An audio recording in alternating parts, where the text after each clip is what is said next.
Hi! So, ito po yung kalabaw natin na turo, idol, oh.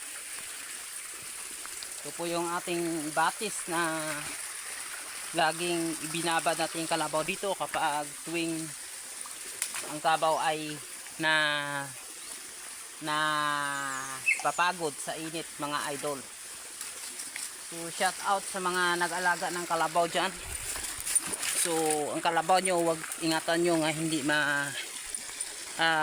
babad sa init, or tingnan nyo yung kalabaw nyo nga maganda talaga ang kanilang pinaliguan or lalabugan na hindi talaga sila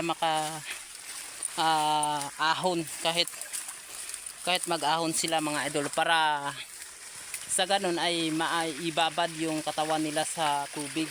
Kasi kapag ang kalabaw ay maganda ang babad sa tubig, ay talagang malakas yan kumain, mga idol. So take note nyo po, basta kalabaw nga maganda yung paliguan niya or babaran, ay talagang excuse me. Kasi ang hirap dol ng tawiran natin, oh. Ang taas pa ng kailalim, mga idol, ay baka may bagsakan po tayo sa ilalim, pupuntang ilalim yun, oh. Ito pong lubid natin, dol. Lubid natin para sa ating pang tugway sa bakanting lote. So ang sikip ng daanan niya, dolo, no, yun na si kalabaw sumusunod na sa akin, kasi alam nyo, mga idol, ang hirap ng daanan, paikot, mga idol, pupunta dito sa katawid naman doon sa ating pinabara ng ating kalabaw. So yun na ang kalabaw natin, sumusunod sa atin, dol.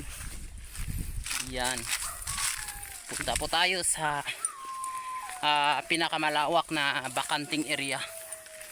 So malaki na po yung tawa ng ating kalabaw, kasi ating kalabaw natin ay si Toro, almost 7 years old na, idol. Medyo hamtong na po. So pero wag lang tayo magbasta-basta nga magtiwala sa mga bata, mga idol, kasi alam nyo, ang kalabaw nga Toro, pag ito ay nasa magandang edad na, ay tumatapang at hindi tiwalaan yung tiwalaan ng ating mga bata or maliit na bata, dol. Yun na siya, oh, sumusunod sa akin. So buti sa akin ay talagang mag-ingat po tayo, mga idol, sa mga turong kalabaw, kasi nanunungag to, ay talagang mananama talaga to ng ating katawan, mga idol. So dito tayo dadaan sa taas, pakyat, punta doon sa bakanting area, para kung saan doon natin to pakakainin, mga idol. So ang hirap ng daanan, sobrang madamo.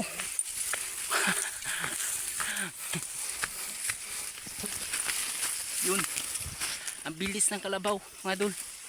Yun ang kalabaw. Oh, yun natin, dul, oh. Yun si kalabaw, bilis. Kahit paangat ng mga daanan, pero ang bilis niya. Yun kalabaw, ayan ka na. Ayan, yan si kalabaw. Lakas niyan, idol. Lakas talaga yan, idol.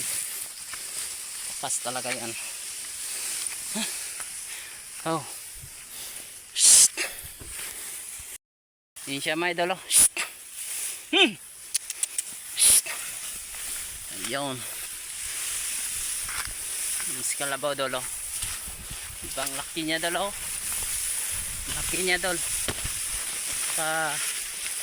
Ang bilis kumilos. Ang bilis kumilos, parang kalabaw, dol. Ayan, nandito na po tayo sa taas banda. Ang bilis kumilos na ating kalabaw. Parang kalabaw. Yan dol. Bilis talaga oh. Lapit na tayo. Yan, dadaan tayo sa gulay. Ayan. Tayo dadaan mga idol sa gilid ng tanim natin na upo. Ayan. Parang nasusunod lang tayo. Sunuran lang tayo sa ating alagang kalabaw. Ang bilis lumakad mga idol. Dito tayo dadaan sa ating tanim na upo. Upo. Marami palang upo dito dolo. Yun. Ayan. Ito. Ito. Wala to ah. How. Okay, dito natin ilagay. Dito natin pakainin to. Kasi ang rami na damo dito. How. Yan. Ito yung lubid natin dol. Bye bye.